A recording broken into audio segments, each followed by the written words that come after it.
Hello. Okay, so today I'm going to talk about being trans and being neurodivergent. Now, this is something that I am like directly struggling with right now because of a number of things, and I'll try to explain as best I can. Um, but it's really overwhelming for me, so I will try my best. So, for a number of years, I've known that I don't necessarily think entirely like neurotypical people, and I would never have normally classed myself as neurodivergent. Um, but the past two or three, I've become close friends with a lot of like autistic, ADHD, and dyspraxic people who have been pointing out a lot of things about the way I am, the way I think, the way I react, and some of the things that I do that would suggest, to them at least, who know who they are and know their traits, that I am on the autistic spectrum, which I've never thought like is a thing for me. I'm just like, well, whatever's different about me is just me. It's my personality traits. It's just my quirks. Um, and I struggle with a lot of different things. Maybe not in a typically autistic way. And I'm not trying to say that I am or I am not autistic because I don't know. I just feel like there's a lot of things that I relate to with certain categories of neurodivergence. And I know there's some people who I know from my past who will look at this and criticize me and blah, blah, blah, blah, blah. But that's fine. Like, these are some of the reasons why I haven't looked into this or haven't addressed these things sooner. Um, I wouldn't say that I am typically autistic, like I said. Um, however, yesterday I went to a accessibility training workshop to make places and events more accessible for neurodivergent people, and it was full of a lot of neurodivergent people. Um, and something about yesterday started to trigger a lot of things in me. I found that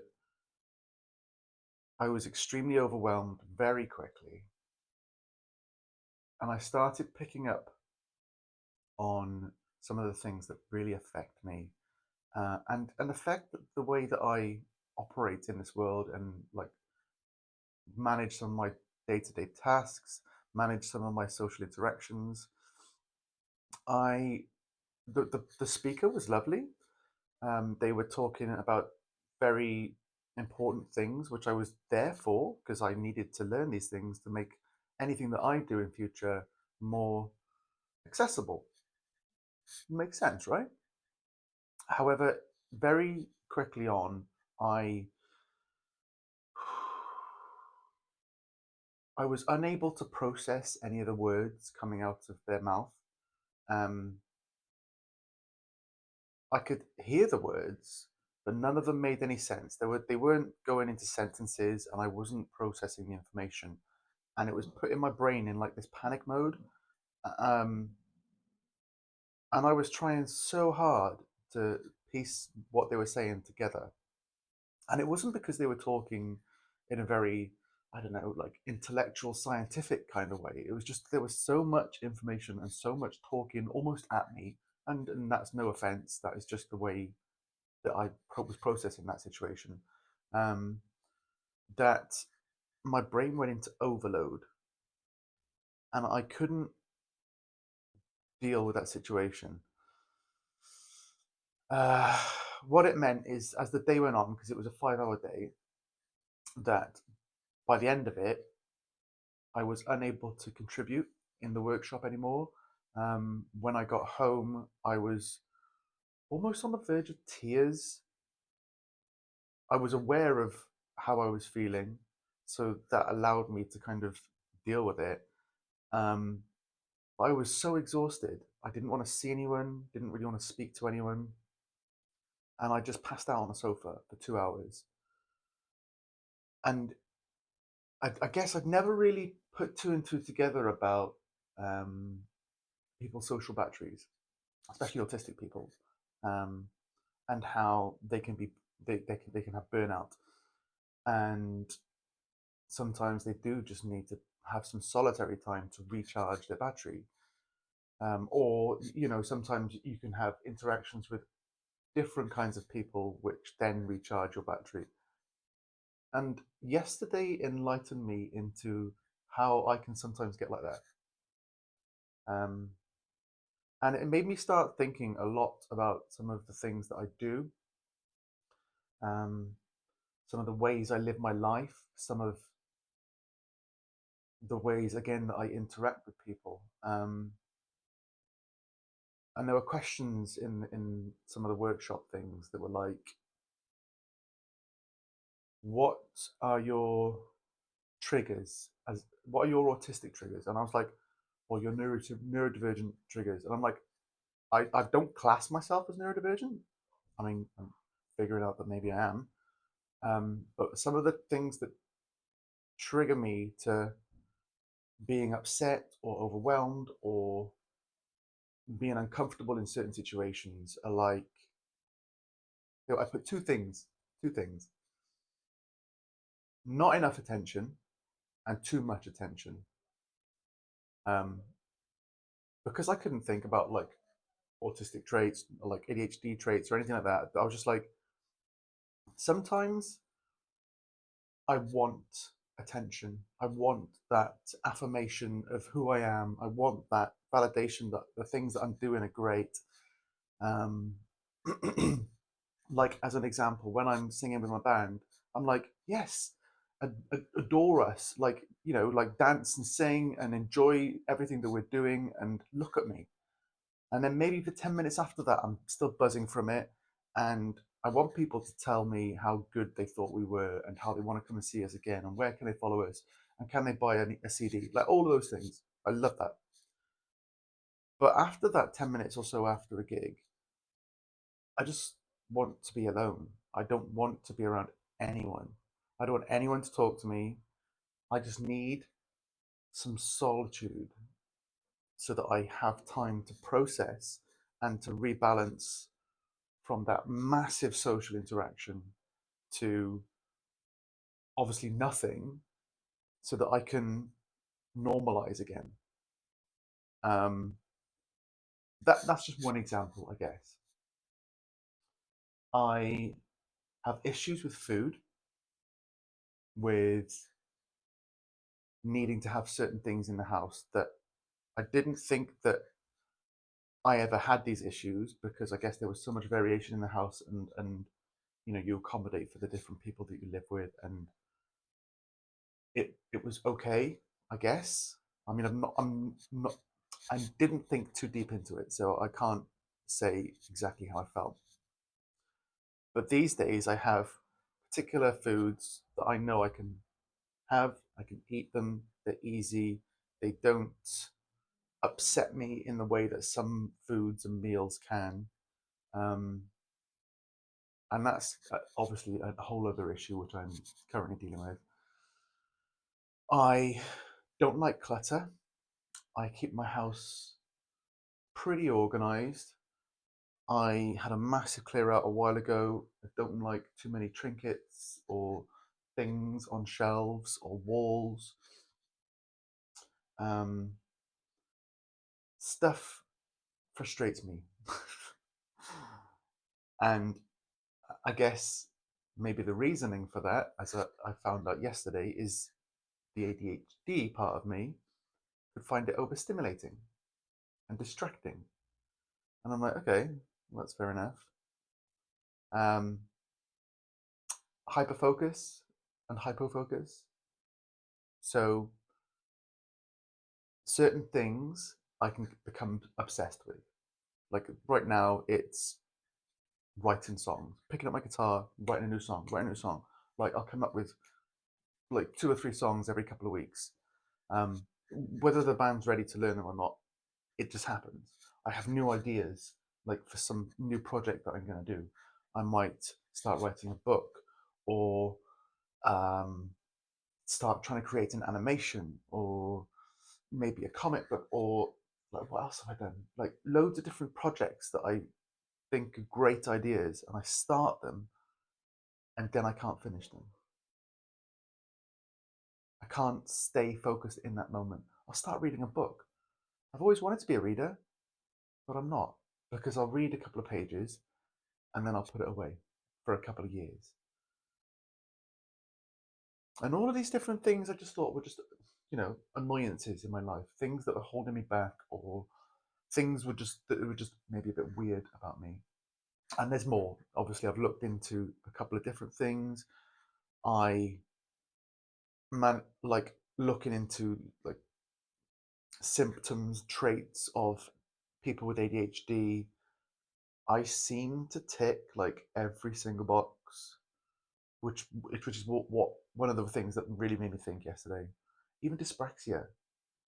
There's a couple of elements in that, and this is the thing I think with any neurodiversity is that they're all spectrums essentially. You don't have to tick every box. You can have a little bit of this and a little bit of that, maybe more of one, and but I do think they do intertwine. Um, like I would say that there's a potential that I'm maybe very slightly autistic. I wouldn't say that I was typically autistic, like I've said a couple of times. I think I am quite strongly ADHD, and maybe ever so slightly dyspraxic. And who knows what else? I probably need to see someone, which is something that I'm going to look into towards the end of this week, hopefully. Um,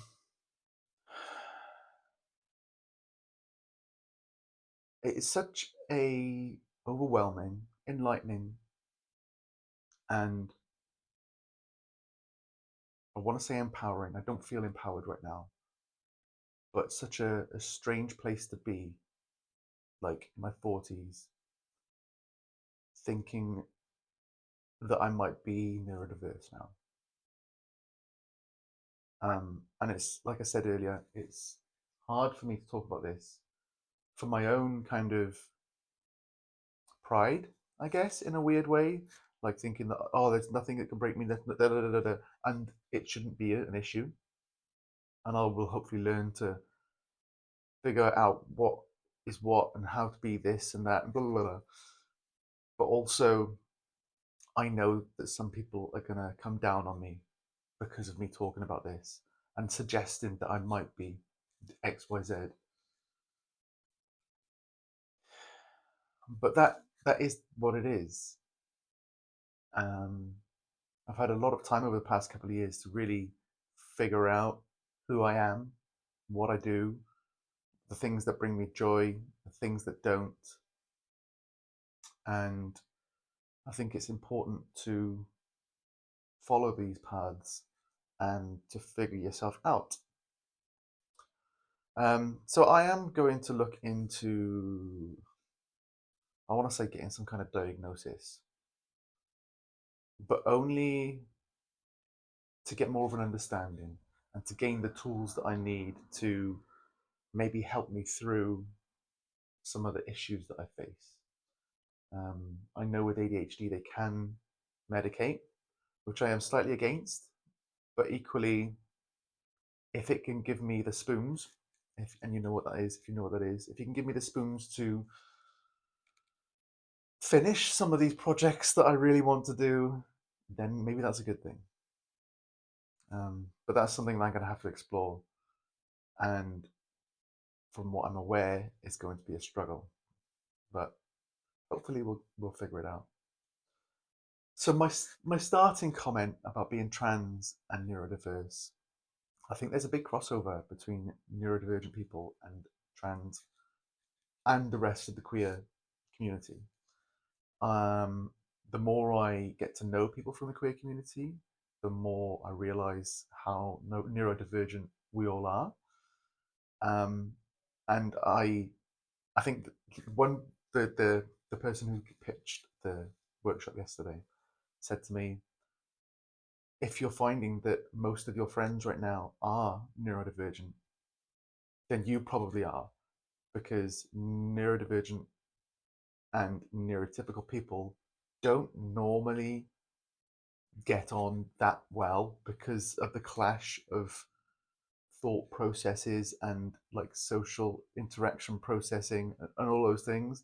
And I was like, but literally every single one of the people that I hang out with are neurodiverse, and in varying ways. So yeah, I think it's definitely something that I'm going to look into more. I've got this like real anxiety, panic going on inside me about it all, and about talking about it. I hope I've spoken about it in the right way. I hope that